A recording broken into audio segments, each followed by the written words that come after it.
Save money this summer with the wireless remote control electrical outlet switch from City. Affiliate link below.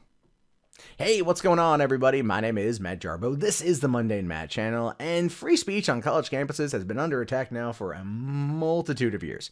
All right, maybe not as big or as rampant as it feels right now, but there's always been a slow strangulation of free speech, especially when you find yourself on really liberal college campuses, which is extremely funny because liberals are supposed to support free speech. They're supposed to be the ones that are all for it. They're supposed to be the ones that are like, talk how you want, speak your mind, speak your truth.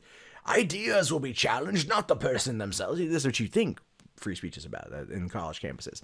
Not anymore. Now it's safe spaces and the microaggressions. I'm triggered. That's what it is. And it's unfortunate. And I do talk about that a lot here on this channel, but I'm not the only one because there's a lot of people that talk about this because it's just stupid. And what we see here is a university cancels an event called the Stifling of Free Speech on university campuses.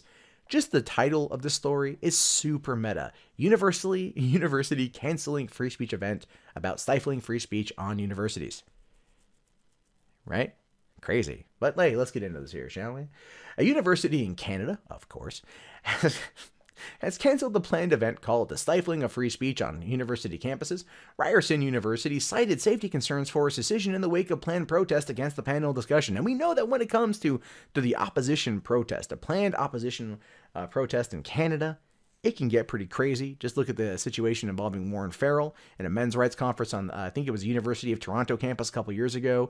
It was really funny because feminists deemed that moment as a victory, but really they just look like cunts.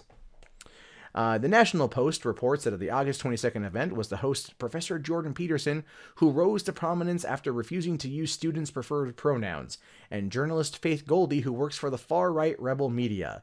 Behavioral scientist Gad Sad and psychologist Oren Amate rounded out the roster. Well, this is a little bit out of date, I guess. Faith Goldy no longer works for the rebel.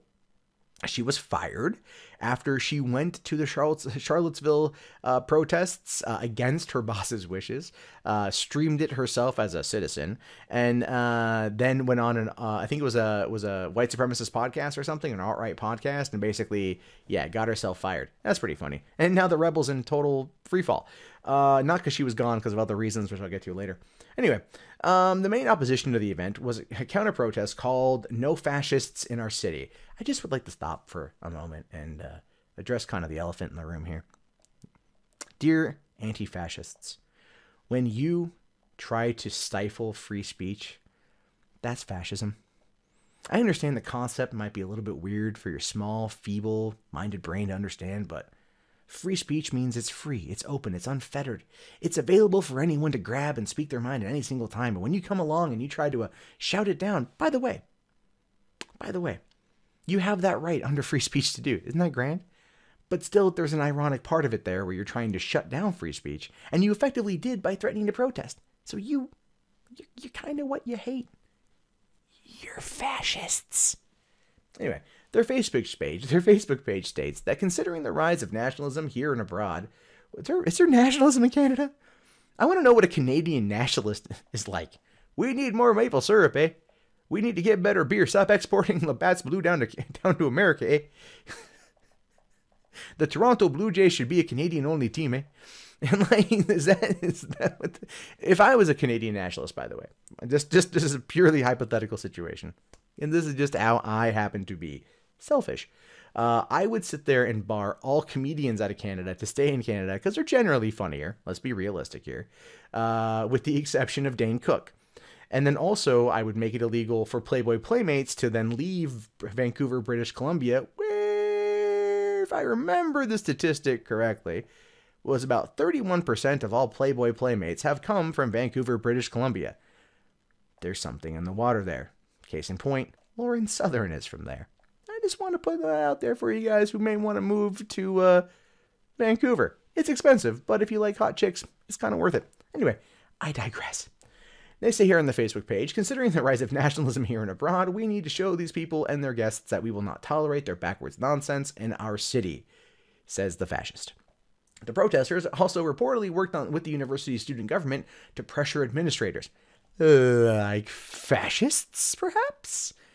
Christine Elizabeth, one of the organizers of the protest, told the Post, "Transphobia is violence. Islamophobia is violence. Violence is contextual. We won't be complicit in this." Or sorry, we can't be complicit in this. Violence is not contextual. It's a definitive act. If I strike somebody in anger, that's violence. If I throw something at somebody, that's violence. If I say something to somebody, those are words. I'd like to just recite an old proverb from when I was a child. Sticks and stones may break my bones, but words will never hurt me. And if you go by that old adage, which I'm sure at one point in time you've heard, as in the Western world, it seems to be pretty prominent when you're a kid, then words aren't violence. Now, if you're actually attacking somebody, hurting somebody, yeah, that's violence. And if they were hurting trans people or Muslims, I would completely agree that would be transphobic, Islamophobic. But just words, not violence. Violence is not contextual. You either do or you don't. It is a physical act in motion. But of course, these are fascists. What do they know? They just make shit up. Protesters, the No Fascist Facebook page was updated after cancellation announcement to add, "Everyone, we got this shut down, let's celebrate. And then we're still going to rally because the fight is not over. Stay tuned for further updates as we learn more. The people united will never be defeated." That's kind of funny, isn't it? They shut down, and then they still show up to protest. Probably because no one had anything else better to do that day, so all right, fuck it, let's go out there and just have a good time. In an email to the Post, Ryerson spokesman Michael Forbes said that the event was shut down because campus officials could not keep everybody safe. And after the events of Charlottesville, I understand their reasoning, but I'd just like to kind of point out a simple little factoid here. It wasn't like the violence in Charlottesville happened where the permitted event was set to take place. The violence in Charlottesville happened on the streets after the mayor shut the event down and forced the cops to kick everybody out of the park, therefore mingling the two groups in the city streets of Charlotte and allowing tensions to escalate.